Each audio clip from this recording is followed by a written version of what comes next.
Well,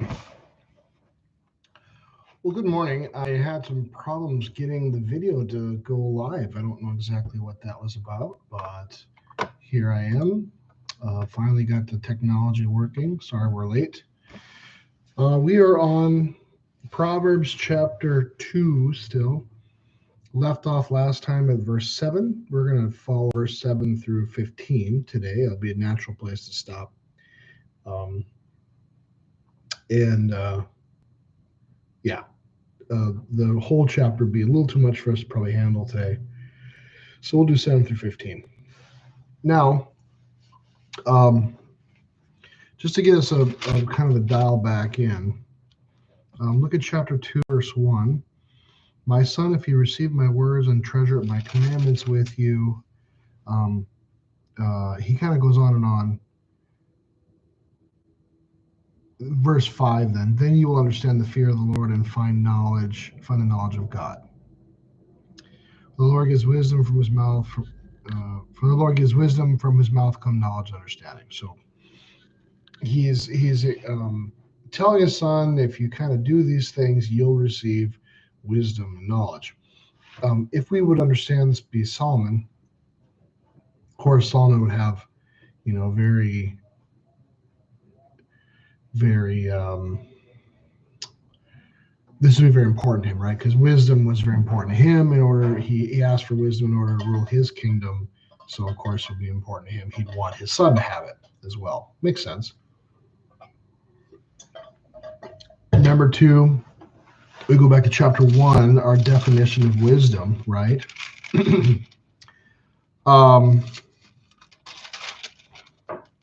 Verse 7 of chapter 1, the fear of the Lord is the beginning of knowledge. So wisdom, again, just to recap here a little bit, wisdom in a Jewish Old Testament time of Solomon, trying to put you in a time period, right? So when the book was written, the time of Solomon, we're talking post triumph, post entry into the promised land. So Israel's living in the promised land. There are people who primarily worship and teach at home, right? The people of Israel understand that wisdom is a knowledge and fear of the Lord and his ways, right? So not an Eastern form of wisdom, maybe Western form of wisdom, but when I say Eastern, I mean like Chinese, Japanese, various kind of East philosophers. We probably include in there in the East as well, Buddha, Hinduism, these kind of things. Not that kind of wisdom, not Western wisdom like Plato, Aristotle, but a Jewish understanding of wisdom, which is understanding God and understanding his commands. And the root or the seat of wisdom ultimately comes where do you find wisdom? Well, Aristotle would probably make the case that you find wisdom by observing empiricism, observe the world around you. That might be a simplification that's not fair to Aristotle, but for our purposes, Plato, maybe it's kind of wisdom that comes from above because we're trying to ascend back to that. No, the wisdom of the Lord comes from his word that he's given us, right? So that's why we study it. So getting on to the subject at hand. Verse 7, chapter 2.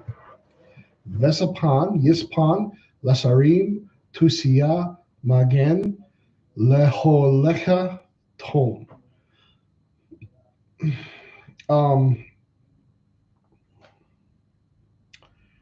He stores up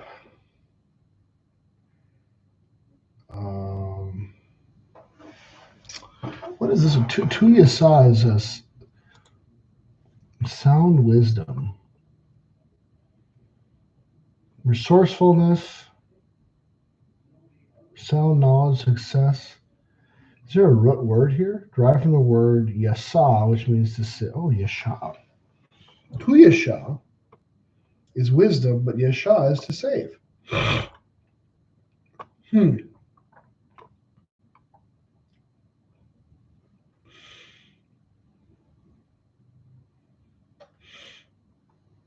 Tuyasha is often associated with a kind of wisdom that is not just theoretical, but is applied in real life situations, leading to prosperity and well-being. In biblical context, it is a quality that is highly valued and is often linked with righteousness and the fear of the Lord. Tuyasha. Okay. So he stores up for the upright.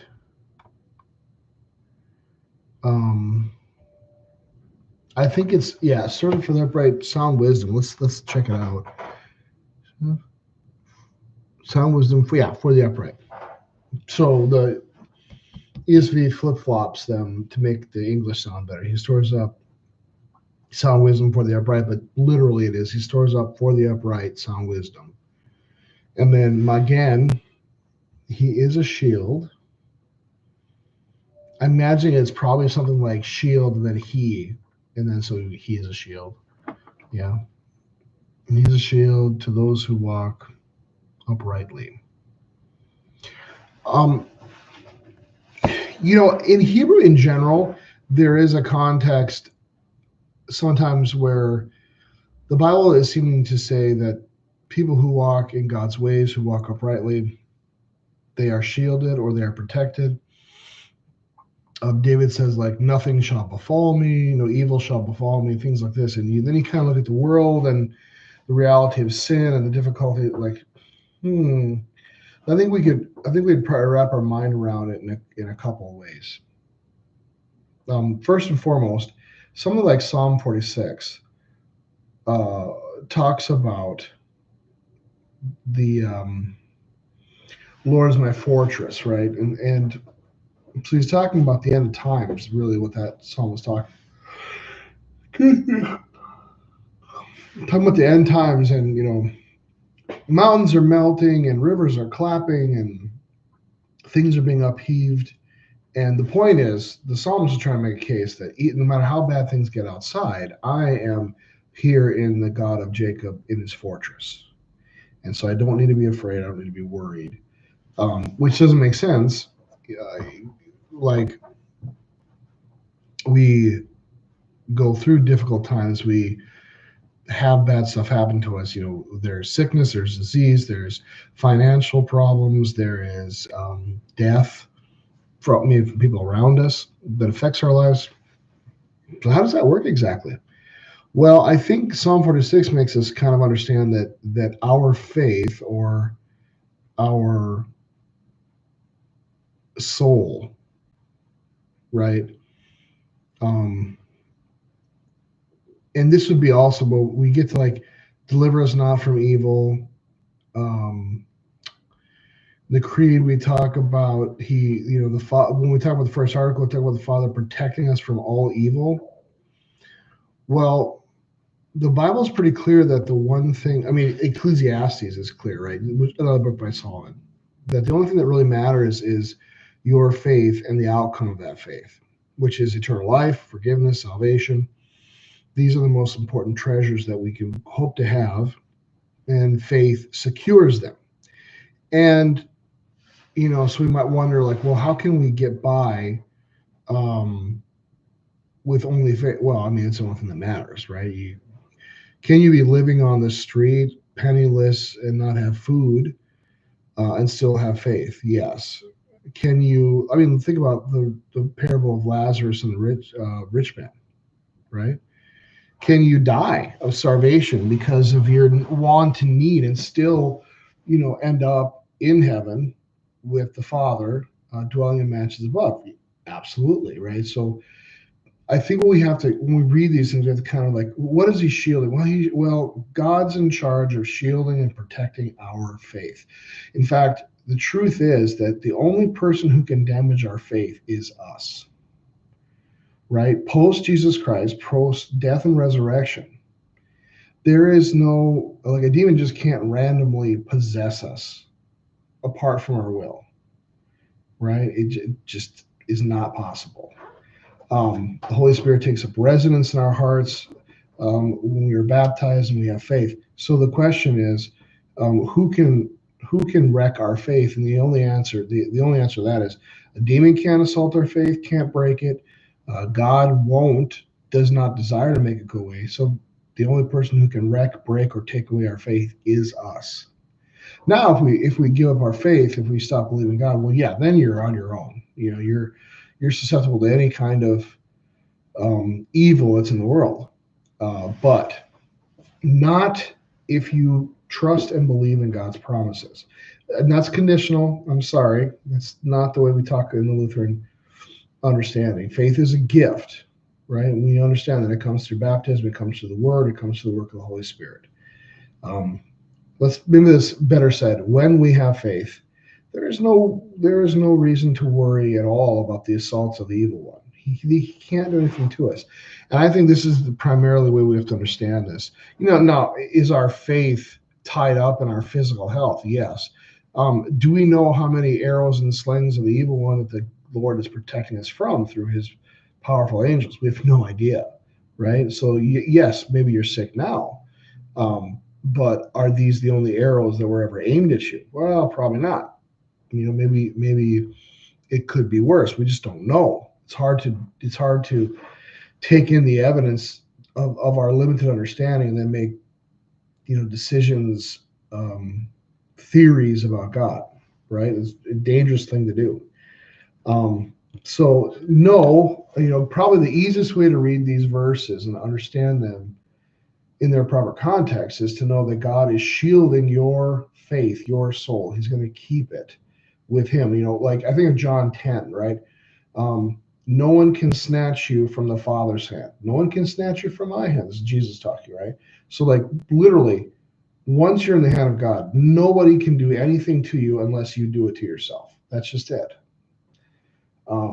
This is what he means by he is a shield to those who walk uprightly. He will protect your faith, which is the most important thing. And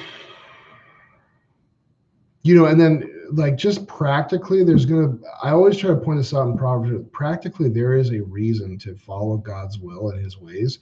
When you come more in rhythm with what God actually wants you to do for your life, there are just going to be practical outcomes of that, right? You practice evil, you're going to have evil in your life. You practice good, you're going to have good in your life. So he is a shield to those who walk uprightly. When you walk uprightly, when you listen to sound wisdom, right? Life's going to be easier. Okay, going on. Linsor, arahot, mishpat, vederek, hasido, hasada, yismor. Yismor is the end. Okay.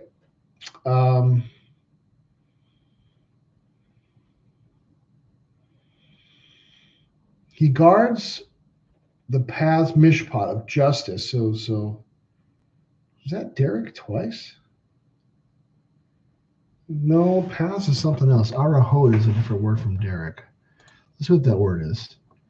Orach, pathway, course. Okay, so he guards the paths of justice, the way of his saints, the Derek, the way of his saints, he preserves.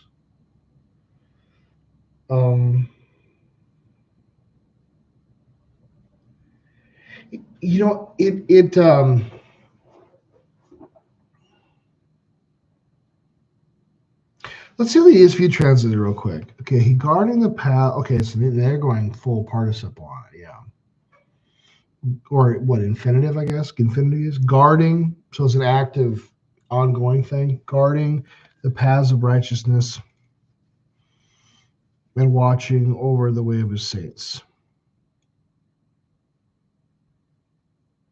So, it looks like the ESV is using these two things to kind of define what it is to be a shield. Yeah. He is a shield to those who walk in integrity. And so how does one shield someone who walks in integrity? Well, you guard the paths of justice. You watch over the way of his saints. Well, I think you can certainly do that. This is interesting. I mean, ESV, obviously, those people know a lot more about translation than I do. So that makes sense.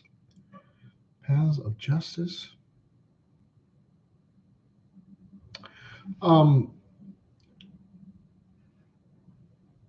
I would say, like, the thing that's interesting about the scriptures and about history in general is that the truth almost always comes out eventually, right? Like, you can try to, in other words, so God guards the paths of righteousness. He like literally he's guarding righteousness for its own sake. Um, and it is, it would be tough for us to define God if we don't have any real righteousness. So the point being is that God is interested, and it's important to Him that righteousness is a real thing in our world. It's a concept. It exists, and that's good. That it's for us. He guards that literal thing, the paths of justice. And you go to third world country or even here in the States sometimes, and you try to find justice. The one I can't help but think about there's a movie about a guy who came up with the intermittent wiper system for Ford, and they basically just stole his patent and took it from him. And they figured, and it was a classic situation where they thought, we're bigger than the little guy. We can just do what we want. And they didn't try to pay him something, but it wasn't nearly worth what it would have been worth. They just thought they could take it from him because they were big and he was small. Well, I think he went and argued in court for 20 some years, and finally got Ford to pay up, right? That they had taken this invention from him unjustly, unfairly. And he got proceeds going forward then too with it as well.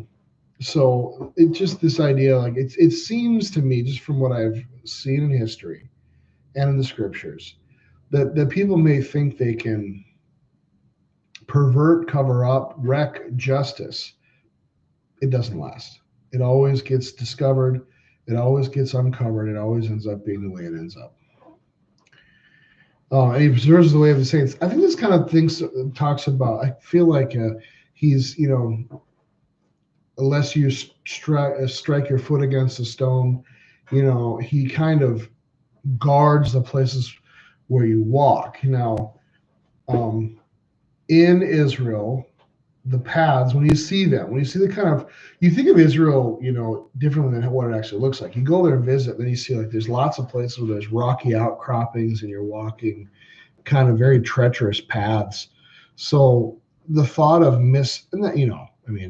they're not necessarily working with hiking boots either, right? So you think a little bit about how hard it would have been to shepherd sheep to walk in these sorts of places, to go on these sorts of walks. Putting your foot in the wrong place, making a misstep could mean death, right? So this idea kind of comes up a lot. The Lord's going to preserve the steps, the way, the derek here, right? The haderek, the way of his saints, where they walk, where they go. But also, I think that stipulates to us too that if we have his saints, well, his saints aren't wandering off into dens of iniquity, right? They're not wandering off into places they shouldn't be, evil places. So when you preserve the steps of his saints, you're going to end up preserving places that are good anyway, right? Because this is where his saints walk. But nevertheless, it is a concept, especially in the Psalms, you get a lot where David's talking about it, where God is doing his very best to protect each and every step that David takes. It's kind of an interesting thought, then you kind of look at it metaphorically too, like new steps in life, on your way, on your path of life. God's with you. He's watching over you. He's making sure that you're not going to slip and fall on these various steps. It's a very comforting thought. So, excuse me again, verse 9. Az, Tabim, Sedek is righteousness, different word for righteousness than we had before, and really common word. We're going to come to it a lot in Proverbs and the Psalms, right? Zedek. Mishpat, Mesarim, Kal, Magal, Tov. That's a pretty cool thing. Tal Magal. No, sorry, Kal Magal. There's a little rhyming. So like I said, every once in a while you'll get a little alliteration or syllable rhyming. You don't get like end of the sentence rhyming, but you get some stuff. Yeah. Tov is a fun word. It's Good. Tov is word for good. Kal is word for every. Yeah. Mishpat, we've already had that one. That's justice or righteousness. So then you will understand. Okay, so it looks like we've got a list here. Let's just check the ones with the ESV is right in here. Then you'll understand righteousness and justice and equity. Yeah. So then just kind of it's a list of three. So then you will understand righteousness, Zadik, umishpat, justice, and equity. Sorry. Let's go Mesorim real quick. Masar, which means fairness, a level path, uprightness. So yeah. The word Masar conveys the idea of straightness or evenness, often metaphorically used to describe moral integrity, fairness, and justice, right? So when a road is straight and even, it's Masar, and then metaphorically, like, well, when life's straight and even between people, we call that Masar. So you can see where it takes on the idea of equity, or things being equal, right?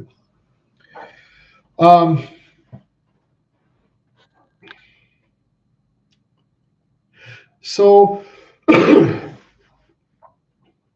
mean, verse 8 is interesting, right? Because if it's a definition of how the Lord provides safety, then basically, if we get to verse 9 where it says, then you'll understand. So understanding comes from being protected, being preserved, being guarded, right? So then understanding is a gift from God as well. Like all of this is a gift. So if you've gone through that kind of protection, then you'll understand what righteousness really is. And that's I think a really important concept for us, that righteousness is determined by God, not by us. Human righteousness will always fall short. God declares righteousness. He declares what justice is. He declares what equity is.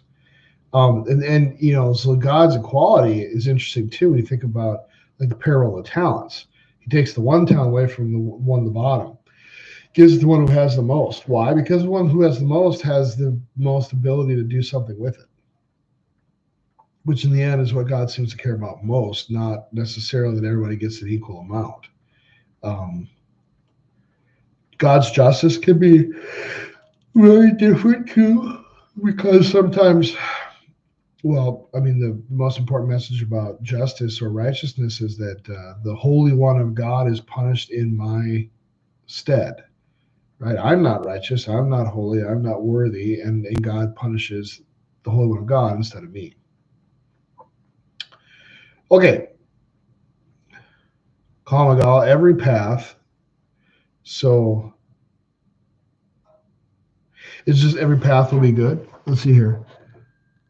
Oh, okay. So understanding is these things all in a row: righteousness, justice, equity, every good path. Okay. What verse 10?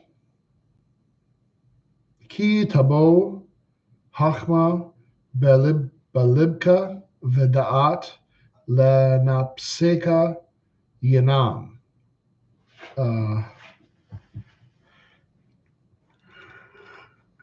So when enters wisdom, so when wisdom enters belibeka, your heart, the be and the lave is heart. The be is a preposition, would be, and it usually it's kind of translated like into, or towards. So when winter into, and then the ka at the end, the beka, the ka at the end is your pronoun, right? So into your heart. Whose heart? Your heart. So when wisdom enters in your heart and knowledge into your soul,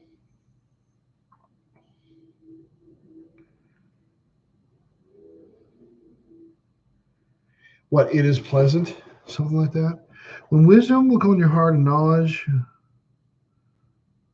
I'm not sure I love that translation. I'm kind of curious. Let's see. I'm going to just look up a real basic translation like NIV, just to see what it's doing there. I'm so sorry. I was fine, and then I turned the camera on, and I can't stop yawning. My apologies. Yeah, it does the same thing. Knowledge will be pleasant to your soul. It's weird. I guess that makes sense. Yeah. So knowledge will be pleasant is the verb. Will be pleasant. It's call imperfect. Will be pleasant, and then to your soul there. So maybe it's the translation of the yeah.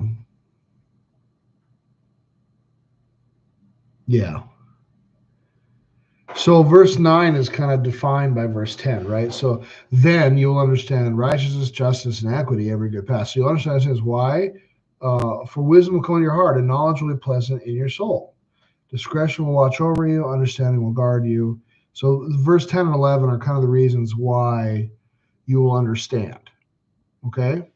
So let's put it that way. So when is probably not a good translation, probably better for. For wisdom enters your heart, and knowledge is pleasant for your soul. Vezima tismor aleka tabuna tinsereka.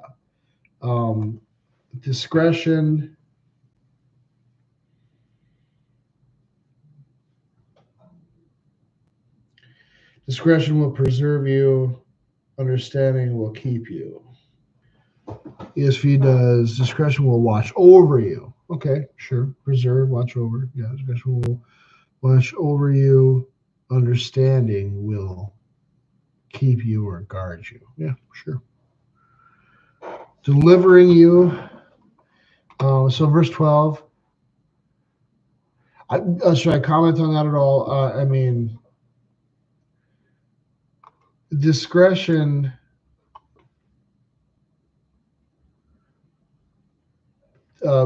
which means to plan or to devise.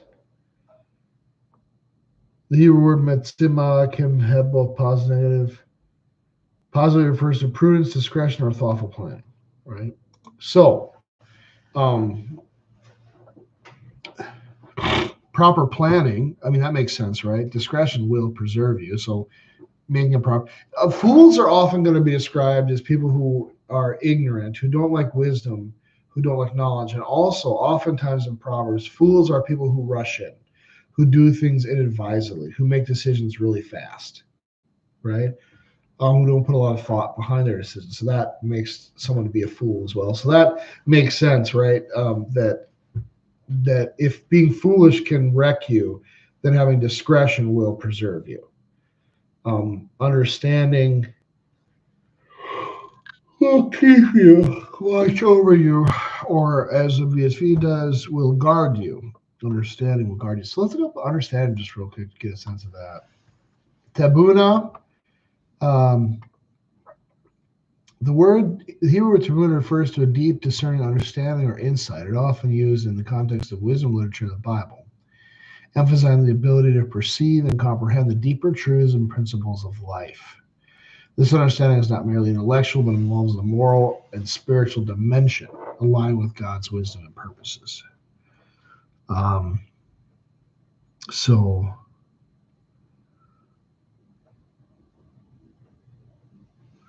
understanding will guard you, keep you safe, right? Okay, verse 11, or no, verse 12. Lahasileka Mederek Ra Veis Medaber Tapukot. To deliver you from the way is Derek, is from the way. So maim will be the preposition from, and then Derek is the word from the way of evil. From the man who speaks, Dabar, who speaks perverse things. Evil is pretty straightforward. Evil although it's a fairly nebulous term, it can be like spiritual evil. It could mean impending physical evil. It could mean like real life, because the Jews would interpret like natural disaster or sickness as also being evil, I would think. So it can be pretty wide in terms of what, I mean, we know what evil does. The question is, what is evil? Evil could be a lot of different things. We know what it does, though, what it's aimed to do, what it's trying to do. So being delivered from the way of evil, and also the man who speaks pervert. Let's tapu coat, perverse things. This is interesting. Okay.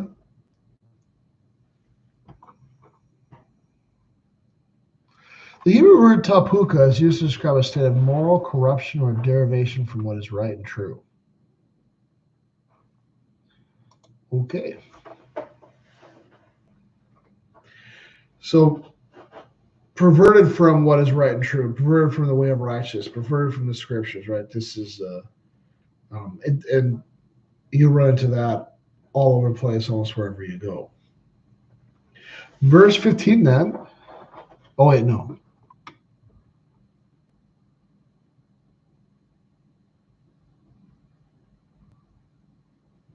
I can't remember where we left off.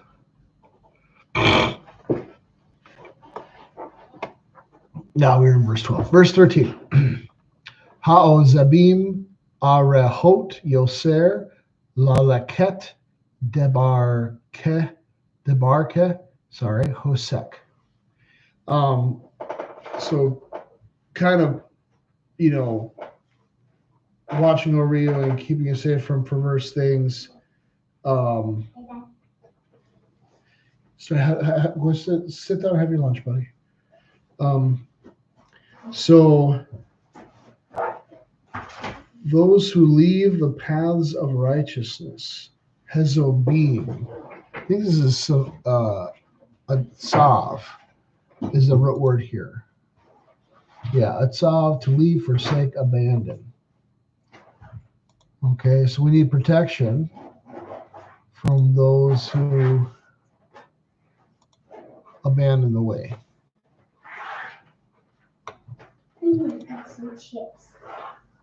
Okay.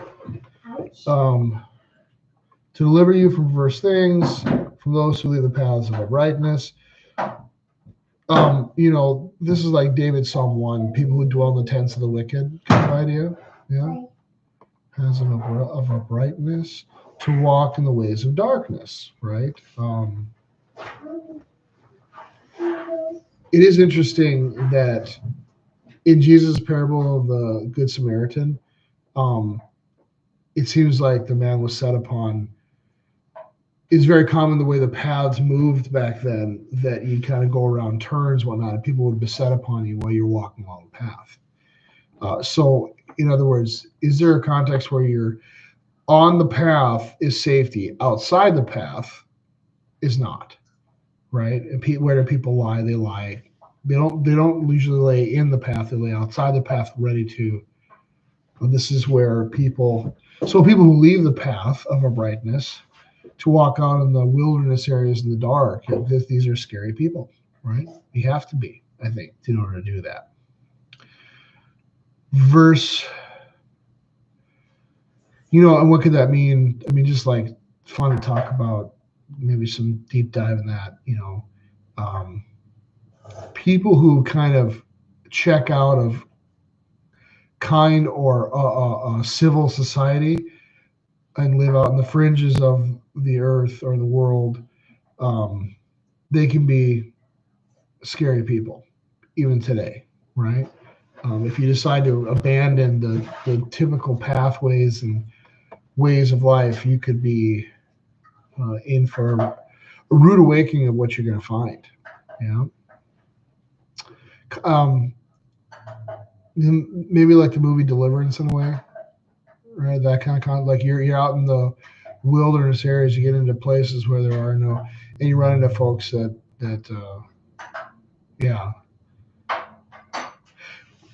I have a very interesting idea about the Tower of Babel and our relationships to one another. So, and why does God give us a command to spread out? Why does He want us to not live right next to each other, right on top of one another? Go. I think the answer is that when we live so close to one another, we live in such large number with one another. Anonymity can be a real dangerous thing. If you live in a town where there's hundreds of thousands of people, you're not going to know everyone's name. You're not going to maybe know each other by face, so you can get away with more. I don't think God wanted that. I think He wanted us to actually be accountable to each other, which is what you have in small communities, rural areas. You know each other. So in a big town, it's, you can flip somebody off in traffic. You can say all sorts of awful things, maybe even do something even worse. And since it's a town of 300,000, let's say, you're not going to necessarily run to that person again or know them or whatever the case may be. And this is not how God wants us to live. Because we feel we have a bit of anonymity, we can act in ways that we wouldn't normally act if we knew these people who we were interacting with, right? I think this is why God wants us to, live between the land and Him and spread out. There's lots of places to live. There's lots of property in the world. There's lots of land mass area for people to live in it. There isn't a need for us to be so. We are actually not overpopulated as a country, because there's vast swaths of our country that are just empty. There's nothing there, right? Our cities are overpopulated, and that's a whole nother question of like why that is, but they are. So does God want us to be only centered in certain places and then have big swaths of area of the world that are empty? Is like, I don't think so. He wants us to go into the world, be fruitful, and multiply. He also puts some dominion over the world. I don't think He means for large sections of the world to be empty and places where evil, violence, bad stuff can dwell, so to speak. We talk about this in the sense of the church, that when a church closes, that is a preaching pulpit, and the opportunity for the good word to go out in that literal map area of the world, it shrinks. That's not a good thing, right? Because whenever the church retreats, the devil comes, he adds to his territory, right? So this is not how we would want to do this.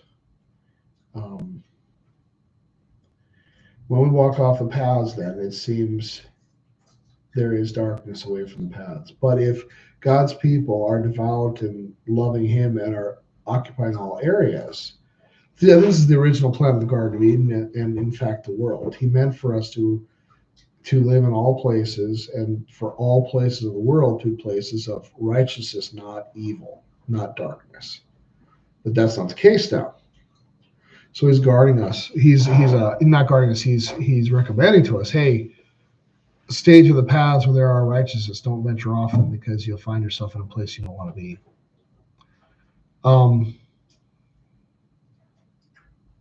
So what are these people who walk in the ways of darkness? Well, verse 14 tells us, Hasamahim la'asot ra yagilu betapukot ra. So these people, what do? Well, they rejoice in doing evil and delight in the perversity of the wicked, whose ways are crooked and who are devious in their paths. The wicked are what? Their ways are crooked. The ways that they walk, the ways that they live are crooked, and they are devious in their paths. This has been kind of repetitive a little bit. I don't know if you've noticed. But there have been some interesting ideas thus far. Verse 15, Asher arehotehem ikesim unelo utzim bemagelotam. Whose ways are crooked and who are devious in their paths.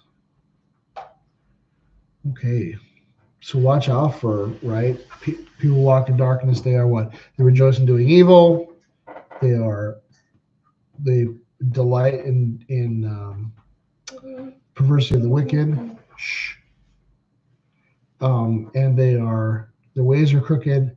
They're devious in their paths. Okay, so verse 16 and following, then later on will give us a different idea. We'll leave it for then. It should be interesting for us to take a look at. We will see you then.